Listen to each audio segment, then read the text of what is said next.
కర్మ ప్రధానం నతు భక్తిహీనం, భక్తి ప్రధానం నతు కర్మహీనం. తస్మాదుభాభ్యాంతు భవేత్ ప్రసిద్ధి, నహ్యేకపక్షో విహగః ప్రయాతి.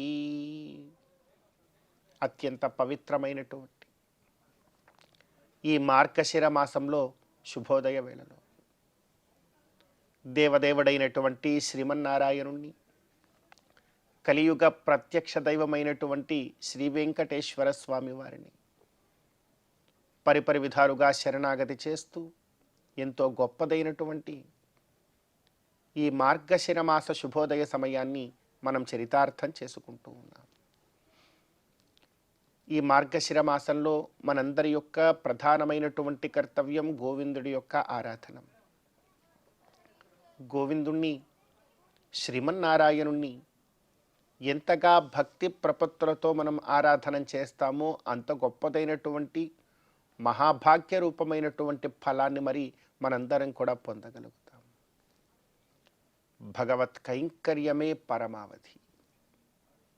అందుకే భగవంతుడు కూడా భగవద్గీతోపదేశాన్ని చేస్తూ భక్తి షట్కాన్ని, జ్ఞాన షట్కాన్ని, కర్మ షట్కాన్ని ఇలా 3 రకాలుగా మనకు విభజించి ఉపదేశం చేశారు. జ్ఞానము కావాలి, ఆ జ్ఞానము ద్వారా భక్తి కలుగుతుంది, ఆ భక్తి ద్వారా కర్మాచరణను మనం ఆచరించాలి. కర్మ ప్రధానం, కేవలము కర్మ ప్రధానం కాదు. భక్తి లేకుండా నీవు ఎన్ని కర్మలో ఆచరించినా కూడా వ్యర్థమే. సరే, నాలో భక్తి ఉన్నది కానీ నేను ఒక్క కార్యం కూడా చెయ్యను అంటే అది కూడా వ్యర్థమే. మన దగ్గర వారు, మన తాతగారో తండ్రి గారో మన కంటికి కనపడితే వారి మీద గొప్పదైనటువంటి అనురాగము, భక్తి మనలో ఉండాలి. అలా అనురాగము, భక్తి నాలో ఉన్నాయి కానీ వారికి నమస్కరించను, వారికి సపర్యలు చేయను, ఏమీ తెచ్చివ్వను, వారిని గౌరవించను, హావభావ ప్రదర్శన చెయ్యను, కానీ నాకు వారి మీద చాలా భక్తి ఉందండి అని గొమ్మన కూర్చుంటాను అంటే లోకం హర్షిస్తుందా? బంధం నిలబడుతుందా? నిలబడదు. అదేవిధంగా మరొక ఉపమానం కూడా చూద్దాం. వారికి ఎన్నో సపర్యలు చేస్తుంటాం కానీ లోపల ప్రేమానురాగాలు, భక్తి ప్రపత్తులు అస్సలు లేవు. లేకుండా నీవెన్ని చేసినా కూడా అది కూడా వ్యర్థమే. ఏదో కాకతాళీయంగా ముగ్ధసరిగా చేసినట్టే ఉంటుంది తప్ప అందులో ఏది గొప్పదైనటువంటి తాదాత్మ్య భావన అందులో ఎక్కడా కూడా ఉండదు. కనుక ఈ 2 ప్రధానం లౌకికంగా మనం మాట్లాడుకునే ఒక బంధ విషయంలో. అదేవిధంగా భగవద్ విషయంలో కూడా అంతే. లౌకిక బంధాలన్నీ కూడా ఈ జన్మకే. తండ్రి కావచ్చు, తల్లి కావచ్చు, భార్య కావచ్చు, బిడ్డలు కావచ్చు. నీవు ఈ శరీరంలో ఉన్నంత వరకే వారు నీ తండ్రి, నీ భార్య, బిడ్డలు, వాళ్ళందరూ తల్లి ఎవరైనా కావచ్చు కాక. ఒకసారి ఈ శరీరాన్ని విడిచిపెట్టేసిన తరువాత ఎవరెవరికి తండ్రి, ఎవరెవరికి బిడ్డ, ఎవరెవరికి ఏ బంధము కూడా కాదు. కేవలము ఒక జన్మకాలము మాత్రమే ఉండేటువంటి ఈ బంధాలలోనే అంత గొప్ప భక్తి ప్రపత్తులు, ప్రేమానురాగాలు ఉండాలి అని చెప్తూ ఉంటే నీవు ఎన్ని వేల జన్మలు ఎత్తినా కూడా నీతో నిత్య సంబంధము కలిగినటువంటి భగవంతుడితో మరి ఎంత ఉండాలి. అందుకే అంటున్నారు పెద్దలు, కర్మ ప్రధానం నతు భక్తిహీనం. భక్తి లేకుండా కర్మ ప్రధానమే కానీ భక్తి లేకుండా ఉంటే ప్రధానం కాదు. అదేవిధంగా భక్తి ప్రధానం నతు కర్మహీనం. భక్తి ప్రధానమే, అది కూడా కర్మహీనమైతే వ్యర్థం. తస్మాదుభాభ్యాంతు భవేత్ ప్రసిద్ధి. కనుక ఈ రెండిటి వల్ల నీకు ప్రసిద్ధి వస్తుంది. ఈ రెండు కలిసి ఉంటేనే నీకు మంచి జరుగుతుంది. తస్మాదుభాభ్యాంతు భవేత్ ప్రసిద్ధి. దానికి ఉపమానం చెప్పారు. నహ్యేక పక్షో విహగ ప్రయాతి. ఆకాశంలో పక్షి ఎగరాలి అంటే రెండు రెక్కలు కావాలి. ఒక రెక్క కర్మ అనుకోండి, మరొక రెక్క భక్తి అనుకోండి. ఈ కర్మ భక్తి రెండు ఉంటేనే ఆకాశంలో పక్షి ఎగరగలదు. కానీ ఈ రెండిట్లో ఏ ఒక్కటి లేకపోయినా పక్షి ఏ విధంగా అయితే ఎగరలేదో, రెండు రెక్కలు ఎంత సమప్రాధాన్యతను ఆకాశంలో ఎగిరేటువంటి పక్షికి నీకు నిర్ధారణ అవుతూ ఉన్నదో, అదేవిధంగా ఈ ఆత్మ భగవంతుణ్ణి చేరుకోవాలి అంటే దీనికి కూడా రెండు రెక్కలు కావాలి. ఒకటి భక్తి, ఒకటి కర్మ. ఈ రెండింటినీ సమప్రాధాన్యంగా మన జీవితంలో ముందుకు తీసుకుని వెళ్ళాలి. అందుకే ఈ వేదాంత సారాన్నంతటినీ కూడా గ్రహించే మనకు ఉపదేశం చేశారు వికనోమునీంద్రుల వారు. భక్త్యా భగవంతన్ నారాయణం అర్చయేత్ అన్నాడు. అర్చయేత్ అంటే కర్మ, భక్తి దానికి జోడించమన్నారు. జోడించకుండా నీవెంత కర్మ ఆచరించినా వ్యర్థం అన్నాడు. కనుక ఆ వికనోమునీంద్రుల వారి యొక్క గొప్పదైనటువంటి ఉపదేశాన్ని మనమందరం కూడా శిరసా గ్రహిస్తూ వికరసోక్త విగ్రహారాధన మార్గంలో ముందుకు సాగే ప్రయత్నం మనమందరం కూడా ఆచరిస్తూ ఈనాటి తిథివార నక్షత్రాలలో ఉండేటువంటి తత్వాన్ని కాస్త మన జీవితానికి అన్వయించుకునే ప్రయత్నం చేద్దాం. ఈ రోజున డిసెంబర్ 11వ తేదీ మార్గశిర మాస కృష్ణపక్ష సప్తమి తిథి. ఈ రోజున సప్తమి తిథికి అధిదేవుడు సూర్యభగవానుడు. సూర్యభగవానుడి యొక్క ఆరాధన ఈరోజు మనకు చక్కనైనటువంటి ఆయురారోగ్యాలను కలగజేస్తుంది. అదేవిధంగా ఈరోజు నక్షత్రం మఖా నక్షత్రం, పితృదేవతాకమైనటువంటి నక్షత్రం. ఈరోజు పితృదేవతారాధనము, స్మరణము చక్కనైనటువంటి వంశాభివృద్ధిని మనకు కలగజేస్తాయి. అదేవిధంగా ఈ రోజున వారం గురువారం.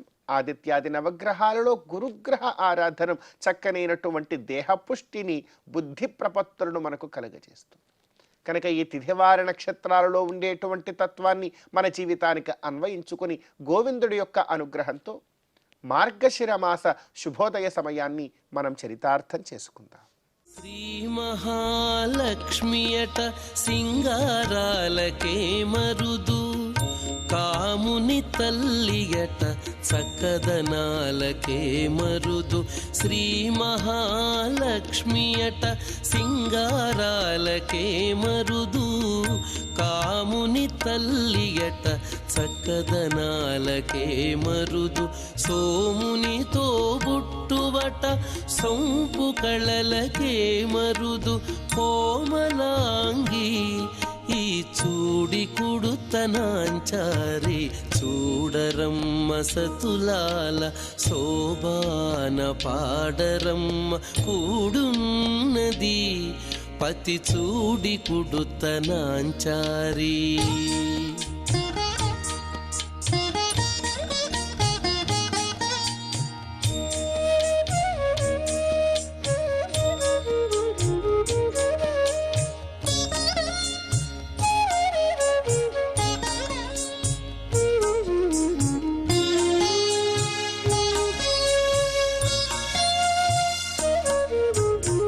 కలశాబ్ది కూతురట గంభీరాలకే మరుదు, కలపలోకమాతయట దయమరియే మరుదు.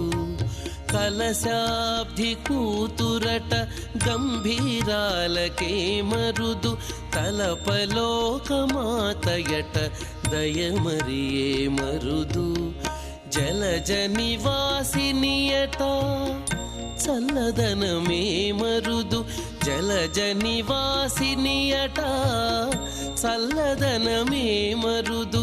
కొలది మీరా ఈ చూడి కుడుతనాంచారి, జలజ నివాసినియట చల్లదనమే మరుదు.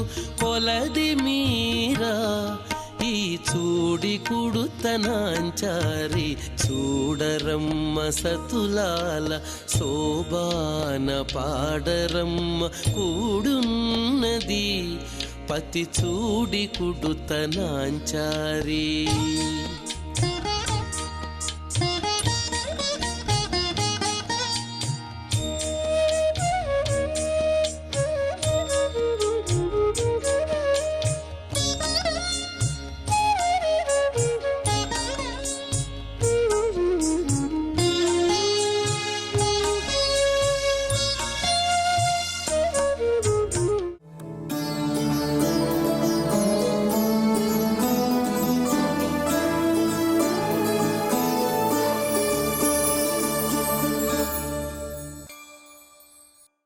సమస్తజననీం వందే చైతన్యస్తన్యదాయినీం శ్రేయసీం శ్రీనివాసస్య కరుణామివ రూపిణీం.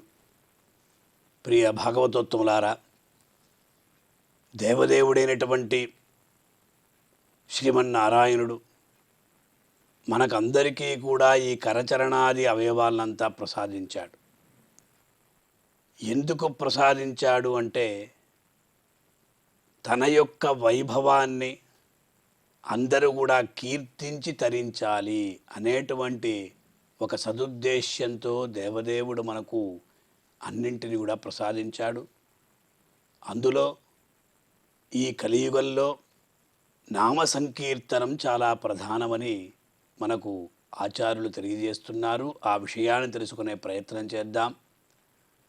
ముకుందమాల అనేటువంటి అద్భుతమైనటువంటి స్తోత్రం కులశేఖరాళ్వాళ్ళ చేత విరచితమైనటువంటి స్తోత్రం. అందులో మొట్టమొదటగా శ్రీవల్లభేతి వరదేతి దయాపరేతి భక్తప్రియేతి భవలుంఠన కోవిదేతి నాథేతి నాగశయనేతి జగన్నివాసేతి ఆలాపినం ప్రతిపదం కురుమే ముకుంద అని భగవంతుణ్ణి ప్రార్థిస్తున్నారు. కలవు సంకీర్త్యకేశవం అన్నారు. కలియుగంలో భగవంతుణ్ణి సంకీర్తనం చేసి తరించండి అని. కృతత్రేత ద్వాపర యుగాలలో యాగముల చేత, జపముల చేత, ధ్యానం చేత భగవంతుణ్ణి మనం సంతోషించపరిస్తే, కలియుగంలో నామ సంకీర్తనం చేస్తే చాలు భగవంతుడు తుష్టుడై మనల్ని అందరినీ కూడా అనుగ్రహిస్తాడు. ఎలా నామ సంకీర్తనం చేయాలి? వేల నామాలు కలవాడు దేవదేవుడు. అందులో శ్రీవల్లభేతి, శ్రీవల్లభ అని మొట్టమొదటగా పిలుస్తున్నారు. శ్రీ అంటే మహాలక్ష్మి. ఆ మహాలక్ష్మి యొక్క వల్లభుడు సాక్షాత్ స్వామి కాంతుడు. ఈ శ్రీ శబ్దం అనేది మంగళవాచకం. ఎప్పుడైతే అమ్మవారిని మనం స్తోత్రం చేస్తున్నామో తప్పకుండా పురుషకార స్వరూపిణిగా ఉండి అమ్మ భగవంతుని దగ్గర మనల్ని చేరుస్తుంది. ఇదే ఎలాగైతే ఒక తల్లి తన యొక్క బిడ్డ యొక్క బాగోగుల్ని ఎల్లప్పుడూ కూడా మనసులో ఉంచుకుంటూ, ఒకవేళ ఆ బిడ్డ తప్పు చేసినా కూడా ఆ తప్పును తన తండ్రికి అంటే బిడ్డ యొక్క తండ్రికి తెలియకుండా చేసి ఆ తండ్రి యొక్క అనుగ్రహానికి అతన్ని పాత్రుడయ్యేటట్టు చేస్తుందో, అలాగే ఈ మహాలక్ష్మి స్వామివారి యొక్క అనుగ్రహం అనేది భక్తుల యందు ఎల్లప్పుడూ ఉండాలని ప్రయత్నిస్తూ ఉంటుంది. అంచేత శ్రీవల్లభ అని మొట్టమొదటిగా నామాన్ని పలుకుతున్నారు. స్వామిని, వెంకటేశ్వర స్వామిని మనం ఎప్పుడైతే దర్శించుకుంటూ ఉన్నామో ఆ సమయంలో శ్రీవల్లభ అని చెప్తే ఆ స్వామివారి యొక్క వక్షస్థలంలో వేంచేసి ఉన్నటువంటి ఆ మహాలక్ష్మి వెంటనే స్వామికి అన్నీ కూడా తెలియజేస్తుంది. స్వామి కూడా ఆ సమయంలో సంతుష్టుడవుతాడు. శ్రీవల్లభేతి వరదేతి దయాపరేతి వరదా వరం దదాతీతి వరద. మనం అడిగేటువంటి అన్ని కోరికలను భగవంతుడు ఇస్తున్నాడా అంటే అందులో కాస్త సందేహం. అడిగినంతా ఇచ్చేస్తే ఒకవేళ అతను అడిగినటువంటి కోరికలలో ఏదైనా అక్కడ దోషాలుంటే అప్పుడేం చేయాలి? భగవంతుడు ఇచ్చేస్తాడంటే కాదు. భగవంతుడు కూడా ఆ సమయంలో ఆ సమయస్ఫూర్తితో వ్యవహరించి కొన్ని కోరికలను తీరుస్తాడు. అందువల్ల శ్రీవల్లభేతి వరదేతి దయాపరేతి సాక్షాత్ దేవదేవుడు. దయాదేవి అక్కడ వేంచేసి ఉన్నది తిరుమల క్షేత్రంలో స్వామివారి దగ్గర. అంచే దయాపరేతి భక్తప్రియేతి భవలుంఠన కోవిదేతి.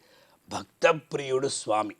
ఎందుకంటే భగవద్గీతలో జ్ఞానీతు ఆత్మైవ మేమతం అన్నారు. ఉదారాహ సర్వ ఏవైతే జ్ఞానీతు ఆత్మైవ మేమతం అన్నప్పుడు ఎవరైతే ఎల్లప్పుడూ కూడా స్వామివారి యొక్క దివ్య నామాల్ని కీర్తిస్తూ ఉంటారో వాళ్ళు భగవంతుడికి భక్తప్రియుడు. అంటే భక్తుల యందు ప్రియాన్ని కలిగిన వాడు భగవంతుడు. ఎప్పుడు అంటే భగవంతుని యందు శరణాగతి చేసినప్పుడు. భవలుంటన కోవిదేతి. భవలుంటన, భవం అంటే సంసారం. ఈ సంసారాన్నంతటినీ కూడా పోగొట్టేవాడు సాక్షాత్ శ్రీమన్నారాయణుడు శ్రీ వెంకటేశ్వరుడే. ఎలా పోగొడతాడు అంటే మనం శరణాగతి చేయాలి. భక్తి ప్రపత్తి అనేటువంటి ఉపాయములను అనుష్ఠిస్తే భగవంతుడు మనల్ని అనుగ్రహిస్తాడు. భక్త ప్రియేతి భవలుంటన కోవిదా అంటే అందులో ఎలా ఈ సంసార సాగర్ నుండి బయటికి ఎలా తీయాలి, వీళ్ళందరినీ ఎలా విముక్తి కలిగించాలని భగవంతుడు ఆలోచిస్తూ ఉంటాట. అందువల్లే ఈనాడు ఆ తిరుమల క్షేత్రంలో ఆదివరాహ క్షేత్రంలో ఆ వెంకటాద్రిలో స్వామి కొలువై ఉండి అందరినీ అనుగ్రహిస్తున్నాడు కదా. నాథేతి మనమందరం కూడా అనాథలం. భగవంతుడొక్కడే మనకు నాథుడు అంటే కాపాడువాడు. నాగశయనేతి జగన్నివాసేతి, నాగశయన అంటే ఆదిశేషుని పవ్వళించి ఉండేవాడు. అదే ప్రకారం జగన్నివాస అన్ని చోట్ల కూడా అతను నివసించి ఉంటాడు. ఆ జగత్ అనే శబ్దానికి భగవంతుడే సృష్టించాడు అన్నింటినీ కూడా. ఈ ప్రకారంగా ఆలాపినం ప్రతిపదం కురుమే ముకుంద స్వామి, ఈ ప్రకారంగా ఎల్లప్పుడూ నీ యొక్క నామాల్ని పలికేటట్టు నామ సంకీర్తనం చేసేటట్టు చెయ్యవలసినటువంటి బాధ్యత నీదే అని వదిలిపెట్టేస్తున్నాడు భక్తుడు. ఎందుకంటే మనం మర్చిపోతాం. అందువల్ల భగవంతుని శరణాగతి చేసి ఒక్కసారి గుర్తు చేయమ్మా, ఎలాగైతే మనం ఇంట్లో చెప్తామో అదే ప్రకారంగా స్వామివారి దగ్గర కూడా మనం ప్రార్థించాట. స్వామి ఒకవేళ నేను మర్చిపోయినా కూడా నన్ను ఈ ప్రకారంగా ఎప్పుడైతే అవకాశం వస్తుందో ఆ సమయంలో నీ నామ సంకీర్తనం చేసేటట్టు చెయ్యమని ప్రార్థించిన రీతిగా మనం కూడా వెంకటేశ్వర స్వామిని దర్శించుకునే సందర్భంలో ఈ శ్లోకాన్ని విజ్ఞాపనం చేసి ఆ వెంకటేశ్వర స్వామివారి యొక్క దివ్య అనుగ్రహాన్ని పొంది తరిద్దాం. ఓం నమో వెంకటేశాయ. అమరవందితయట అట్టే మహిమయే మరుదు, అమృతము చుట్టమట ఆనందాలకే మరుదు. అమరవందితయట అట్టే మహిమయే మరుదు, అమృతము చుట్టమట ఆనందాలకే మరుదు.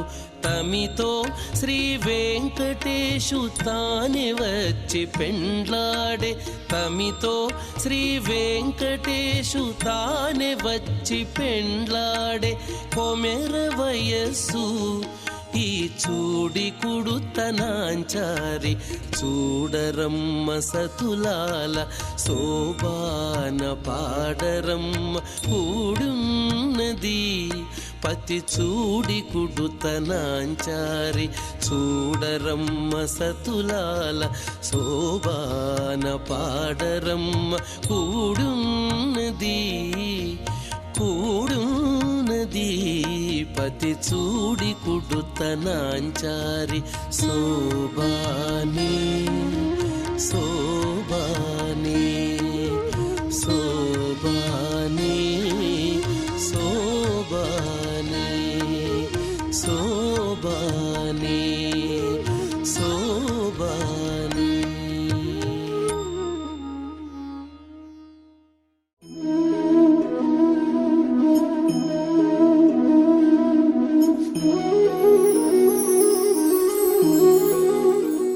అఖిలాండ కోటి బ్రహ్మాండ నాయకుడైనటువంటి దేవదేవుడు శ్రీనివాసుడు బ్రహ్మాది దేవతలకు ప్రతిదినము కూడా ఎలా సాక్షాత్కరిస్తారు? ఆ దేవదేవుని పాదారవింద మకరంద రసాస్వాదనం చేస్తూ పారవస్యం చెందుతున్నటువంటి భాగవతోత్తములకు ఎలా దృగ్గోచరుడవుతాడు అనే అంశాన్ని పురాణాల్లో అనేక చోట్ల వర్ణించారు. శ్రీవేంకటేశం అతిసుందర మోహనాంగం, శ్రీభూమికాంతం అరవిందదళాయతాక్షం, ప్రాణప్రియం ప్రవిరసత్ కరుణాంబురాశిం, బ్రహ్మేశ వంద్యమృతం వరదం భజామి అని భవిష్యోత్తర పురాణంలో రహస్యాధ్యాయము అని ఒకటి ఉన్నది. ఆ రహస్యాధ్యాయంలో ఈ అఖిలాండ కోటి బ్రహ్మాండ నాయకుడైనటువంటి కలియుగ ప్రత్యక్ష దైవము దేవదేవునికి సంబంధించినటువంటి తాత్విక రహస్యాలన్నీ కూడా మహర్షులు బ్రహ్మాది దేవతలు చర్చించుకొని ఆ చర్చానంతరము వారంతా కూడా సాక్షాత్తు తిరుమల క్షేత్రానికి విచ్చేసి ఆ దేవదేవుని సేవించినట్టుగా ఆ వాంగ్మయం పేర్కొంటూ ఉంది. శ్రీ వెంకటేశం అతి సుందర మోహనాంగం. అన్నమాచార్యుల వారు చెప్తారు, అదే చూడరే మోహన రూపం 10 కోట్లు గల భావజ రూపం వెలయగ 16,000 మగువలను అలమిన ఘన మోహన రూపం వలచిన నంద వ్రజము గొల్లెతల కులుకు చూపులకు గురియగు రూపం అని. అటువంటి 10 కోట్ల మన్మధులైన ఆ సౌందర్యంతో సరికారు అని వర్ణించారు. అదేవిధంగా ఇక్కడ ఈ పురాణంలో కూడా అతి సుందర మోహనాంగం, ఆ దేవదేవుని యొక్క జగన్మోహన విన్యాస విలాసానికి అంతే లేదు. అటువంటి దేవదేవుడు సుప్రసన్నంగా సాక్షాత్కరిస్తూ ఉన్నాడు. శ్రీ భూమికాంతం అరవింద దళాయతాక్షం, శ్రీదేవి భూదేవి మనోహరుడై సాక్షాత్కరిస్తున్నాడు. శ్రీదేవి భూదేవి సహితుడై బ్రహ్మాది దేవతలకు సాక్షాత్కరిస్తూ ఉన్నాడు. ప్రాణప్రియం, మన ప్రాణశక్తి ఉన్నది, జీవులకు ప్రాణశక్తి ఉన్నది కాబట్టే మనం మాట్లాడగలుగుతూ ఉన్నాం, దైనందిన కార్యక్రమాల్లో పాల్గొనగలుగుతూ ఉన్నాం, అనేకానేకమైనటువంటి కార్యకలాపాలు నిర్వహిస్తూ ఉన్నాం, బాగా ఆలోచిస్తూ ఉన్నాం, సత్యం ధర్మం తెలుసుకుంటూ ఉన్నాం, జ్ఞానాన్ని ఆర్జిస్తూ ఉన్నాం. ఈ సమస్త ప్రాణశక్తులకు కూడా మూలభూతమైనటువంటి చైతన్యమూర్తి. అందుకే జగత్ప్రాణప్రియుడు, ఈ సకల జగత్తులకు జగత్ప్రాణుడు, ఆ చైతన్యం కలిగించే దేవదేవుడు. ప్రవిలసత్ కరుణాంబురాశిం, అనంత కళ్యాణ గుణోపేతుడైనటువంటి ఆ దేవదేవుని యొక్క గుణాలలో కరుణ చాలా ముఖ్యమైనటువంటి గుణం. అటువంటి కరుణారస సముద్రుడు. బ్రహ్మేశవంద్యం అమృతం, అమృతాన్ని ఇచ్చేవాడు ఒక సాక్షాత్కారం చేత. ఆ దేవదేవుని చూస్తేనే కనులకు అమృతం. వరదం భజామి, వరవులు ఇచ్చేవాడు. ఆర్తత్రాణ పరాయణుడు, ఆపద మొక్కులవాడు. ఆ దేవదేవుని బ్రహ్మాది దేవతలు ఎలా సేవించారో మనం కూడా అలాగే సేవించాలి.